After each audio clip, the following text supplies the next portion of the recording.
Bonsoir à toutes et à tous. Dans l'actualité de ce soir, la place bicentenaire de Cotonou accueille du 18 au 28 décembre 2024 la première édition du Festival international de la friperie, Friperie Days 2024.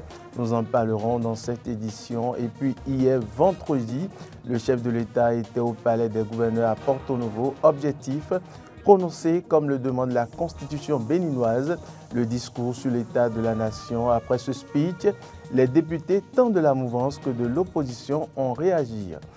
Hors des frontières béninoises, ça se dessine peu à peu. Les pays africains continuent de se détacher de leur passé colonial. La République du Tchad, qui a récemment rompu son accord de défense avec la France, a ordonné à Paris de retirer toutes ses troupes dans un délai de 7 semaines. Voilà pour le sommaire.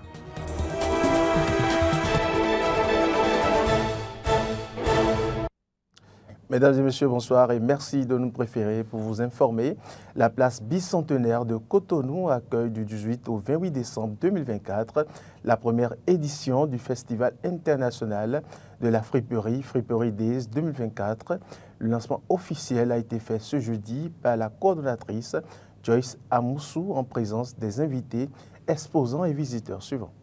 Des vêtements et accessoires uniques à petit prix dans une ambiance festive. C'est ce qu'offre la première édition du Festival international de la friperie, Friperie Days. Joyce Amoussou est la coordonnatrice générale de Friperie Days, une vision née de sa passion pour ce secteur. Pendant 10 jours, ici à la place bicentenaire, nous mettons en lumière la richesse, la diversité et l'accessibilité des grandes marques à prix abordables.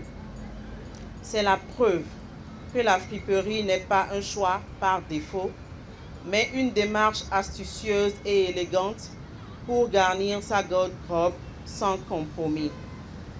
Cet événement marque le début d'une nouvelle ère pour ce secteur au Bénin. Mais pour moi, Joyce Amoussou, cette première édition n'est qu'un tremplin. La fin de cette édition sera immédiatement le début de la préparation de la seconde prévue pour les vacances scolaires. L'ambition est claire, faire de Friperie Days un rendez-vous incontournable. Exposants et participants à cette première édition de Friperie Days expriment un sentiment de joie et lancent un appel.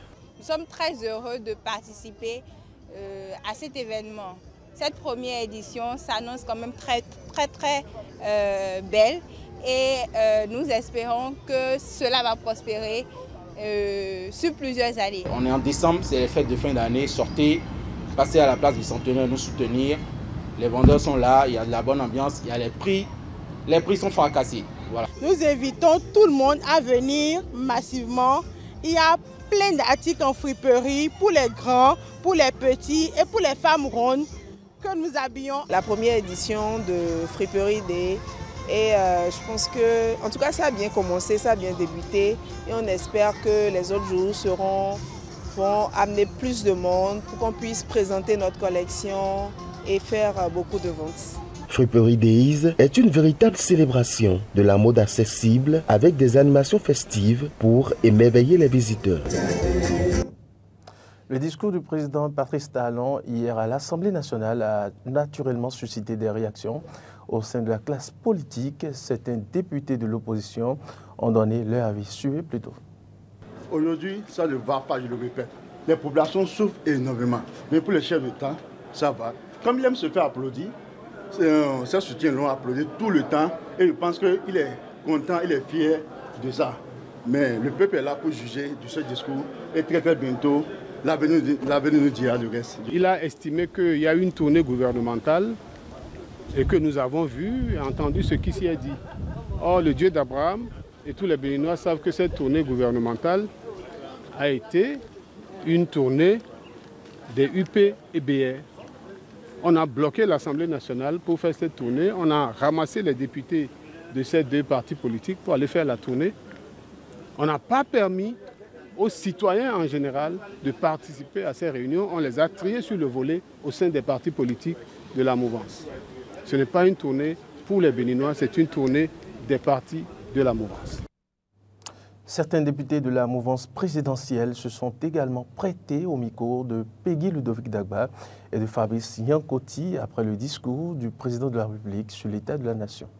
C'est un discours qui nous ragaillardit, nous qui sommes les lieutenants du chef de l'État, parce qu'il a été clair, aucune compromission ne sera faite en la matière.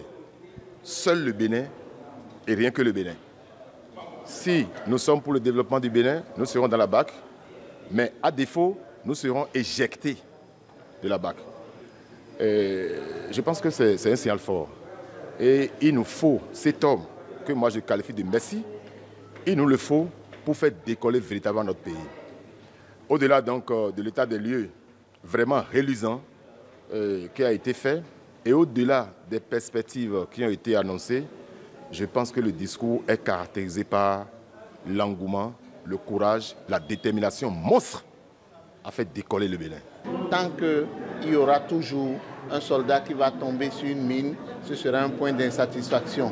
Tant que nous n'allons pas mettre ces gens hors d'état de nuit, ce serait des points d'insatisfaction et le chef de l'État a bien fait de le mentionner, de le dire. Par rapport à la cherté de la vie, cela va sans dire. Nous vivons dans le Bénin, nous le savons, nous le constatons. Mais regardez ailleurs ce qui se passe et vous verrez que notre pays a quand même fait des efforts. Mais tant qu'il reste à faire, rien n'est fait. C'est ce que le chef de l'État a voulu dire, que le gouvernement va travailler pour que la cherté de la vie puisse véritablement reculer afin que tous les Béninois puissent vivre avec le minimum nécessaire. Quel Béninois n'est pas content quand on montre les images du Bénin? Quel Béninois n'est pas content des progrès qui sont en cours? Pourquoi s'arrêter en si bon chemin? Il faut poursuivre le développement pour que demain nos enfants soient fiers. Un discours bien structuré et un discours finalement buvable en fait. Un discours finalement buvable. Buvable parce que nous y avons entendu l'essentiel qu'il fallait y entendre. Et s'il avait besoin d'un mot d'ordre pour que le citoyen béninois lambda, fût-il député ou même ministre ou artisan, se dise qu'il a raison de mettre de l'espoir dans le devenir du Bénin, je pense qu'il a réussi là avec brio. Et donc pour moi, c'est vrai, ce n'est pas moi l'auteur de ce discours et donc ici je ne parlerai pas d'autosatisfaction, mais mes attentes, nos attentes, les attentes de la représentation nationale, les attentes sont comblées. Le chef de l'État nous a habitués à des discours qui ne nous font pas dormir. Il faut d'abord déjà le saluer pour ça. 30 minutes de discours, concis, précis, très clair à comprendre et pas du tout ennuyeux. Et vous l'avez vu, lui-même a dit qu'il n'est pas venu aligner des chiffres. Et il a eu l'intelligence de commencer par dire là où il y a des défis encore à relever. Tout compromis qui doit remettre en cause cette évolution vers le développement doit être refusé. Et le fait qu'il le dise, c'est fini, j'étais heureux. J'ai failli sauter de mon fauteuil pour dire voilà, maintenant là je suis d'accord. Et c'est irréversible, il ne faut pas... Si vous êtes honnête, même l'opposition là, elle va se demander, après Talon, qui peut continuer comme ça? Il ne faut pas qu'on regresse. Cette question seule nous taraude tous. Chacun de dit, et dans leur camp comme dans notre camp, personne n'a encore désigné son candidat au présidentiel. Donc on n'a pas... Il y a des questions quand même. Et le monsieur dit, nous allons rester fermes et avancer. Du 11 au 22 décembre 2024, la Chambre nationale d'agriculture du Bénin mène une tournée nationale consacrée à l'appréciation par les acteurs eux-mêmes des actions menées par le gouvernement dans le secteur agricole depuis 2016. Une initiative qui donne l'occasion aux acteurs de faire leur propre bilan et d'exprimer leurs attentes pour le reste du mandat du gouvernement en place suivant. Depuis l'avènement du programme d'action du gouvernement du président Patrice Talon, plusieurs réformes ont été enclenchées dans le domaine de l'agriculture. Dans la commune d'Abomey-Calavi, nous avons eu environ 600 000 millions au profit des acteurs par le crédit FNDA. À Cotonou, nous avons environ 288 000 millions les crédits FNDA qui ont facilité beaucoup de choses aux acteurs Par exemple, au lieu d'aller prendre des prêts chez les commerçants et après la production, ils vendent à vil prix.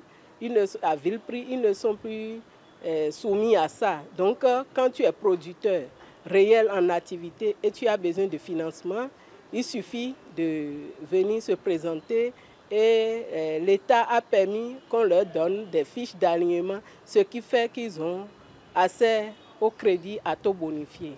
Ces actions ont touché considérablement la filière ananas. Dans la filière ananas, nous savons tous qu'une bonne production part de la semence. Donc dans la filière ananas, par exemple, c'est des rejets qui sont des semences. L'initiative a été de faire des sélections massales. La sélection massale consiste à sélectionner des rejets vigoureux de même calibre. Là, quand on fait la plantation, on aura la grosseur désirée. Ce n'est plus n'importe quel rejet qu'on utilise aujourd'hui où tu produis et tu récoltes n'importe quoi. Donc, par rapport à la sélection massale, Abomey-Calavi seul a bénéficié d'environ 600 hectares. En plus de ça, il y a des engrais spécifiques ananas que l'État a initié aujourd'hui, qu'on utilise. On n'utilise plus les ananas coton. Donc, il y a eu des subventions de ces rejets, de cet engrais, environ 288 tonnes. Et les acteurs ont essayé. Pour la plupart des agriculteurs, les réalisations à leur profit sont inédites. Ils saluent le chef de l'État pour sa clairvoyance et l'invitent à prendre certaines de leurs préoccupations en compte pour parfaire les actions entreprises depuis 2016. Moi, j'ai juste bénéficié d'une unité de transformation et des équipements. Ce qui reste à faire maintenant, c'est dans les marchés qu'on a construits qu'on demande à notre Excellence, M. Patrice Talon, et tout son gouvernement, de nous aider à avoir les boutiques témoins. En tant que pisciculteur, nous avons observé des impacts positifs en ce qui concerne les aides de l'État. En termes de doléances, on peut formuler que l'État puisse revoir à la hausse le taux de subvention. À travers ces actions, c'est aussi la Chambre nationale d'agriculture qui innove en symbiose avec le gouvernement pour des actions encore plus efficaces au profit du secteur agricole. Et puis parlons éducation dans sa plénitude. Le complexe scolaire privé, le RAMP du général Nazer Rounonkpe, a ouvert ses portes hier pour une journée exceptionnelle dédiée à la découverte de ses multiples facettes. Niché au cœur d'Aglansa dans l'arrondissement de Glodjibé, commune d'Abomey-Calavi, le lieu de savoir ne se contente pas de se dispenser un enseignement général de qualité. Elle se distingue bien par sa palette variée de formations pratiques et professionnelles. Reportage. Des aptitudes prémilitaires sont développées par ces apprenants dès la maternelle. Ils sont formés pour une vie citoyenne accomplie. Cérémonial des couleurs, parcours d'obstacles, défilés paramilitaires, présentation des activités dans les 9 différentes sections de métiers dans lesquelles les apprenants sont formés. Ainsi démarre la journée porte ouverte au complexe scolaire privé Le RAMP. Le général Nazer Rounonkpe, fondateur, précise le concept du complexe scolaire Le RAMP. Généralement, quand on inscrit un enfant à l'école et qu'il ne brille pas, on dit va apprendre un métier. C'est suffisamment grave. C'est tout comme si les métiers sont réservés aux tarés. C'est ça que nous voulons déconstruire. Cette idée reçue selon laquelle quand on ne peut pas réussir à l'école, il faut aller vers les métiers. C'est très faux. Les métiers sont réservés aux intelligents.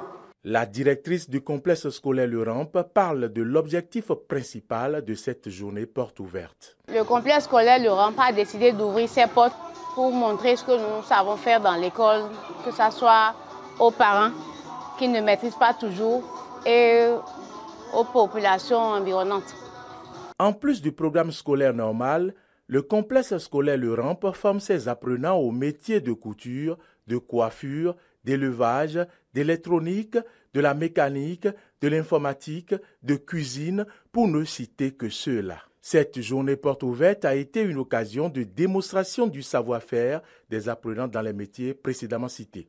Le complexe scolaire Le Ramp, c'est une école atypique et qui fait non seulement la formation, les cours classiques, mais nous avons également la formation pré-militaire et les métiers qui accompagnent. Les métiers, c'est pour donner aux enfants le savoir. Ils ont déjà des talents, mais donc nous avons, à travers les métiers, nous permettons à l'apprenant de développer son talent. Il suffit simplement que l'enfant dise, l'apprenant dise, je veux faire tel métier, nous nous chargeons de lui trouver un encadreur pour l'accompagner. Il y a également la formation pré-militaire que nous faisons, qui permet aux enfants d'être agiles, qui leur permet de développer d'autres aptitudes. La vie n'est pas facile, donc déjà qu'ils acquièrent, ils arrivent à acquérir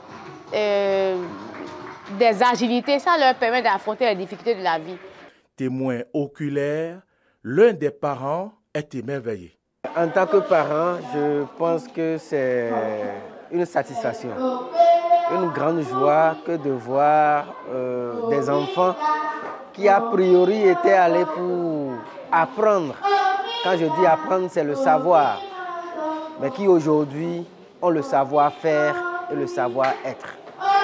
Je ne peux que dire bravo au promoteur de cet établissement, lui dire merci pour cette belle initiative, puisque demain, non seulement nous aurons des enfants diplômés, mais diplômés aussi du travail manuel et du travail manuel bien fait. Cette journée porte ouverte a été l'occasion de constater l'engagement du complexe scolaire Le Ramp du général Nazer Rounonkpe à offrir une éducation holistique où chaque élève peut découvrir et développer ses talents dans un environnement stimulant et bienveillant. Les pays africains continuent de se détacher de leur passé colonial. La République du Tchad, qui a récemment rompu son accord de défense avec la France, a ordonné à Paris de retirer toutes ses troupes dans un délai de 7 semaines. Les précisions avec nos confrères de RT. Retirer toutes les troupes françaises du pays d'ici au 31 janvier 2025. Tel est l'ordre donné par le président tchadien Mahamat Déby. Récemment, le 29 novembre, Paris a reçu une nouvelle désagréable. La République a rompu son accord de défense avec la France. Comme le rapporte la radio française RFI, le plan précédent qui prévoyait le retrait des troupes en mars n'a pas satisfait la partie africaine qui a insisté pour que le contingent soit retiré avant la fin du mois de février. Des sources proches du gouvernement français indiquent que Paris a bien reçu, ce jeudi soir 19 décembre, une demande pour un départ de tous les soldats français avant le 31 janvier prochain. Information que RFI a pu confirmer côté tchadien. Reste que cette demande a dû agir comme un nouvel irritant dans les relations franco-tchadiennes, car perçue comme une injonction à quitter le sol tchadien dans un délai restreint. L'idéal pour N'Djamena serait que le départ des Français soit effectif avant la fin février. On essaie de trouver une solution qui arrange les deux côtés, ajoute cette voix tchadienne. Immédiatement après la rupture de l'accord, les autorités françaises ont été contraintes de retirer d'urgence les avions de combat français Mirage 2000 du pays. Une unité de ces avions a quitté N'Djamena le 10 décembre. En novembre, une réunion s'est tenue à Paris sur la question de la présence militaire sur le continent africain. Les données sont classifiées. Cependant, l'envoyé spécial pour l'Afrique avait confirmé, lors d'une audition devant les députés de la Commission de la Défense, la réduction des bases militaires sur le continent africain sans dévoiler de chiffres. En ce qui concerne donc la République du Tchad, les autorités françaises n'auront plus à prendre de décision sur la présence militaire. Les nouvelles modalités de la présence militaire française en Afrique prévoient une réduction significative pour ne conserver qu'un détachement de liaison permanent et dans le même temps d'adapter l'offre de coopération militaire aux besoins exprimés par ces pays. La France a déjà retiré ses soldats du Mali, du Burkina Faso et du Niger. C'est maintenant au tour de la République du Tchad. Le départ mettra fin à des décennies de présence militaire française dans le pays. Rappelons que les troupes militaires françaises y sont présentes depuis 1960. Le Sénégal devrait également rejoindre le mouvement prochainement. Le président Bassirou Diomaye Faye a récemment déclaré lors d'une interview avec les médias français que son pays avait aussi l'intention d'obtenir le retrait des troupes françaises de son territoire. Et puis c'est la fin de ce journal. Merci de nous avoir suivis et très bonne soirée à vous.